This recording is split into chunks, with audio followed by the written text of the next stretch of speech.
നീ നാവാൽ കെട്ടുന്നതും വചനത്താൽ അഴിക്കുന്നതും നീ വാക്കാൽ പണിയുന്നതും ദൈവം സൃഷ്ടിച്ചിടും.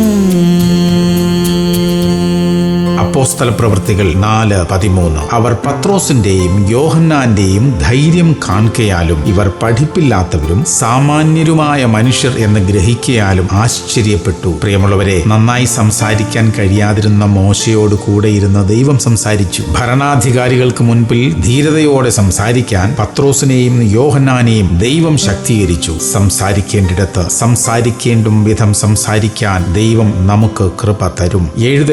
എഴുതേണ്ട വിധത്തിൽ എഴുതാനുള്ള പരിജ്ഞാനം ദൈവം നമുക്ക് തരും. പ്രാർത്ഥിക്കാം. സ്വർഗീയ പിതാവേ, ബുദ്ധിയാലും സാമർഥ്യത്താലും ഞങ്ങളെ നിറയ്ക്കണമേ. സംസാരിക്കേണ്ട വാക്കുകളെ തരണമേ. കാര്യങ്ങളെ ശരിയായ വിധത്തിൽ ശരിയായ ശൈലിയിൽ അവതരിപ്പിക്കാനുള്ള പ്രത്യേക കൃപ ഞങ്ങൾക്ക് തരണമപ്പാ. യേശു ക്രിസ്തുവിന്റെ നാമത്തിൽ തന്നെ. ആമേൻ, ആമേൻ, ആമേൻ.